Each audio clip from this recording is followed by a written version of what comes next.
If you're looking for a list of best available whiskeys this year, I think we got our list for you.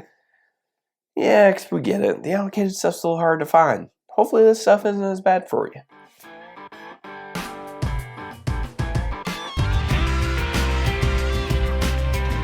Welcome back to another edition of Bourbon Kingdom. I'm David. And I'm Zach. And today we are going to talk about the best available whiskeys. We get that our lists are predominantly for like end of the year stuff. It's going to be predominantly like allocated stuff. Yeah, for sure. Not on purpose. It's just like what we tried. This is just what we think. So we wanted to do a list that is best available from 2023. Now, there's one I would kind of debate about. There's like 3 of them you could kind of debate about, but I think I can justify 2 of them for sure. Yeah. But I can only speak for our area. Obviously, we don't know distro for all states. We don't know all areas. Yeah, for sure. But if you look online, I think there's a lot of availability for a lot of places. That is true. Online. So tell us, for one, hit the like, subscribe, turn on the notifications. Let us know as this list goes along what we got. Like if you can get this stuff where you are as well. Because again, we always like to know that stuff. Sure. Just so we can kind of, as we're doing videos, kind of speak into that a little bit. That's true. Sometimes we don't get to speak into it because we just don't know like what area gets what and stuff like that. Also, this list will have no particular order on anything. We're just going to kind of just pull and rip and just go as we go. For sure. So first one I'm going to do is the Peerless High Rye. So like what we've talked about before, like I have not been a traditional big Peerless fan outside of their distillery picks, but this one I actually really, really enjoyed a whole lot. Had a ton of complexity and depth to me, and honestly, I was like, man, this shows a lot of potential for Peerless, in my opinion. And the proof actually really helps because I think this is like right at like 110. Yeah. And to me, I always kind of thought like a lot of like the best Peerless I've had like lower 100s, and I've had like a couple like higher proof ones from Peerless before, and I was like, not so much. And then I had this one, I was like, this one's actually kind of getting there. Okay, yeah. I generally like of the Peerless. The double oak is generally my favorite, but I have a tendency. I still have not had one that I've loved. I have a tendency to like double oaks in general. I do too. Yeah, it just, but I've not had this highest rye, so I'll take your word for it. Generally, we have a pretty similar palate, so I would have a tendency to agree with you if you say that this is what it is. So. Sure. All right, next one. Penelope Valencia. I basically only did it so I could say Valencia. I actually really enjoyed this a whole lot. I know. Did you pick this one whenever we did our big thing? Did you? Yeah, this is. Was this the one that you picked too? Mm-hmm. Okay, I couldn't remember if you picked this one or the rosé cask. No, it's definitely not the rosé. I thought you liked the rosé cask. It's fine. I like.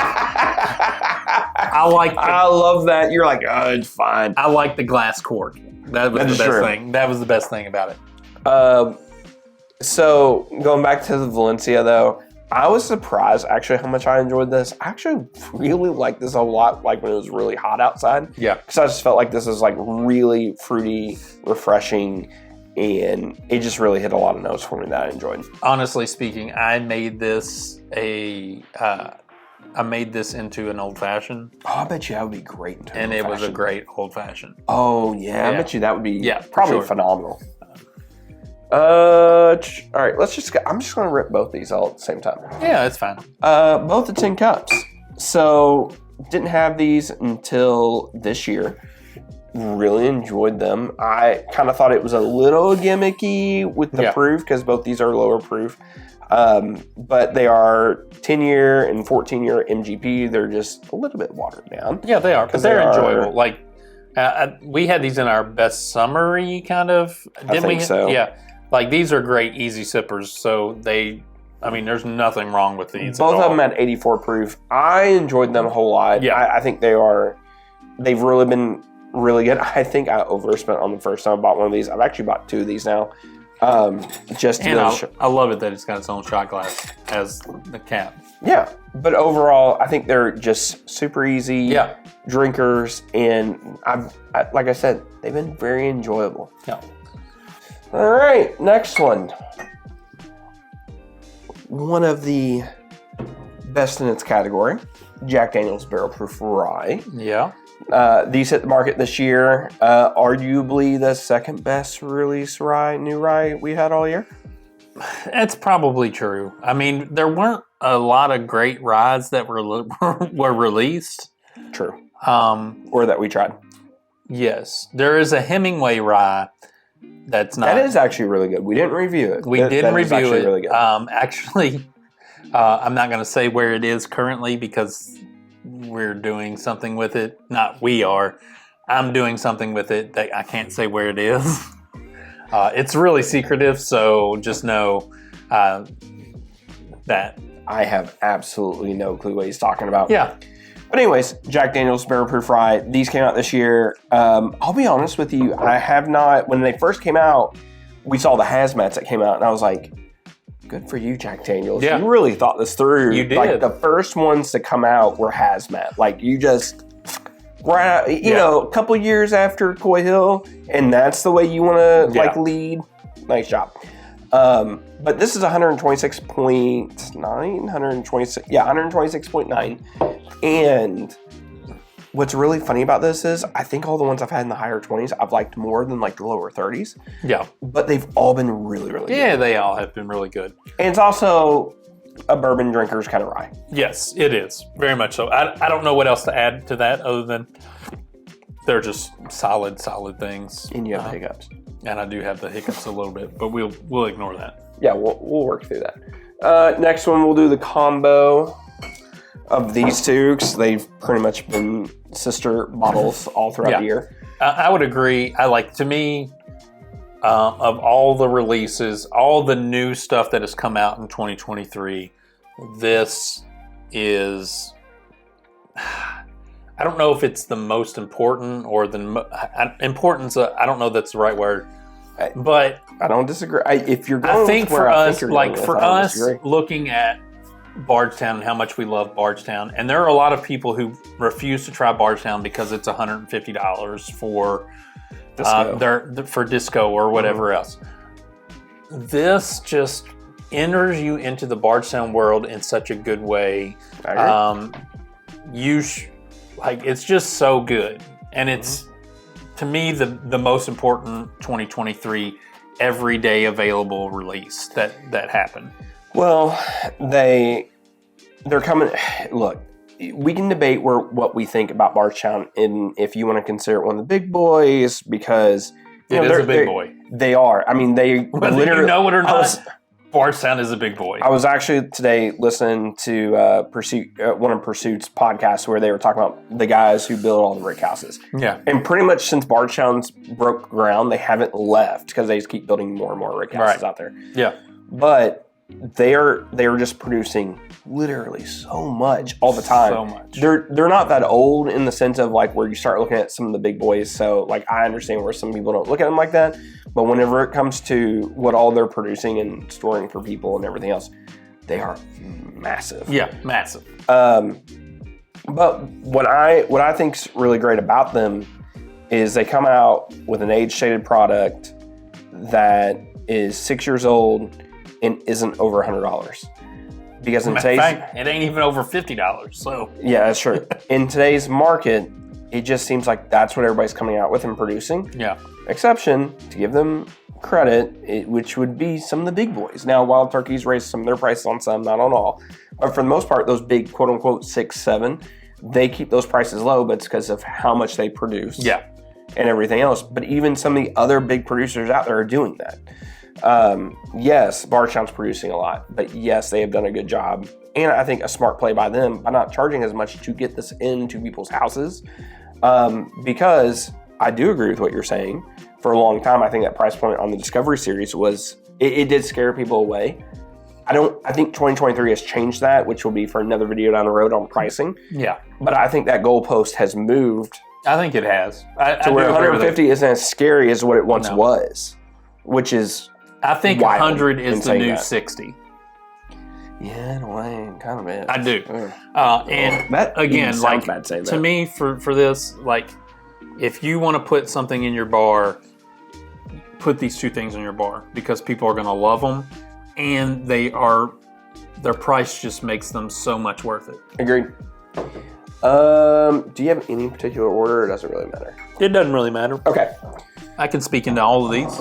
So the next three we're going to talk about, these are going to be a little bit more premium, or I'll say the last one because it's sort of debatable if it's everyday or not.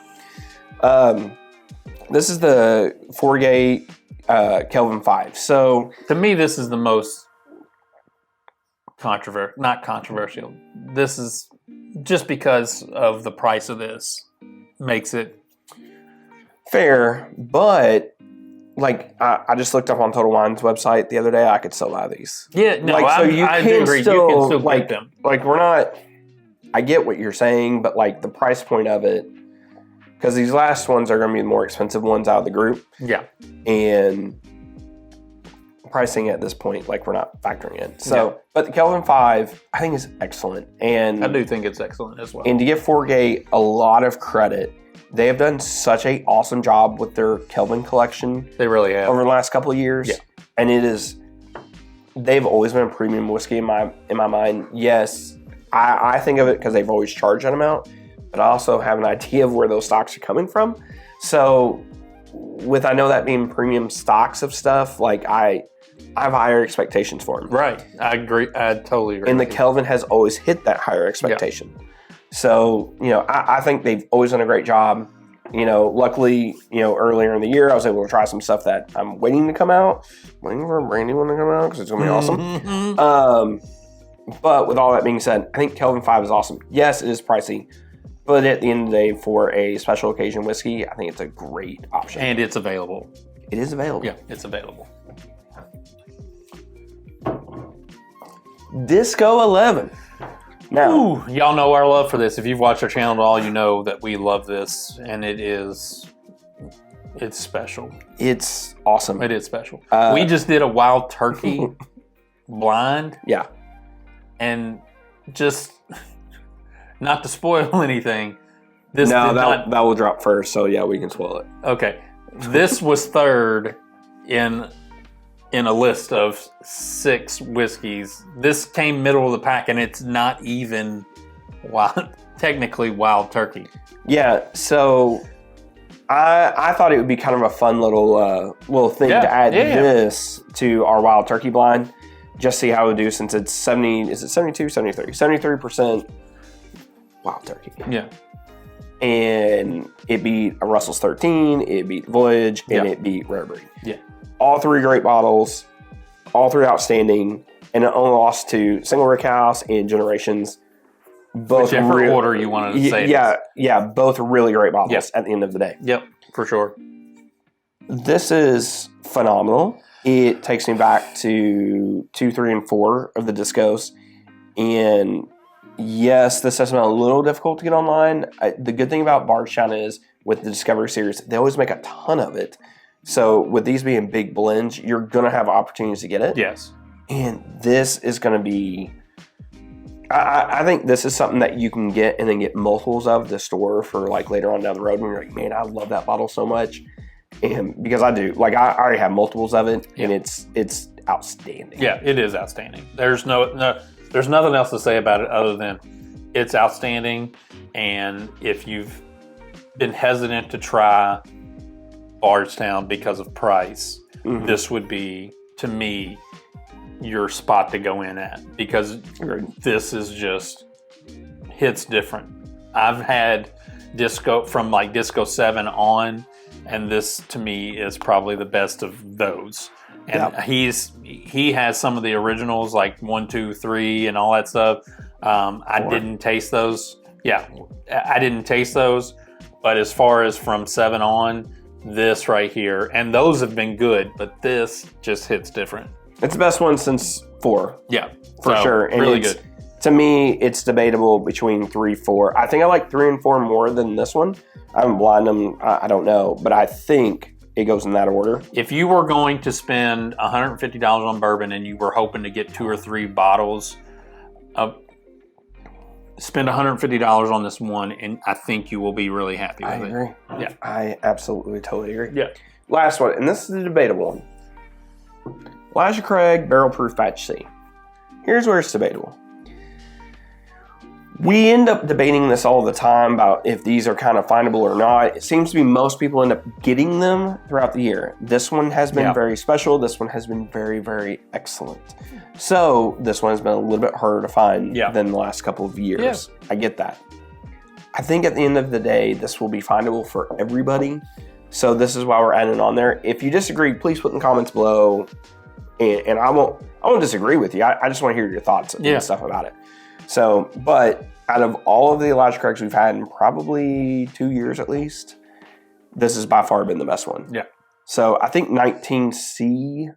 C920 is really good. That is also, I was going to say, I think 20 is also really good. I think I like 19 more than 20 if I remember. I really like 20, but that's just me because my preference. But 19 was really good as well. Mm-hmm. This is probably better than both of those. Probably. Yeah. I'd have to blind them. Well, I don't know. I go back and forth, maybe, but it's at least the best one since those. Yeah. For sure. Yeah. But anyway, so that's our list. That's our kind of our best available for 2023. Let us know what you think in the comments below. Give us your thoughts on what we got right, what we got wrong. And what's best available in your area? Like these all may not be in your area, so I'd love to hear like what's best available in your area, and we can discuss it through comments. That's true. All right. Well, till next time. We'll see you.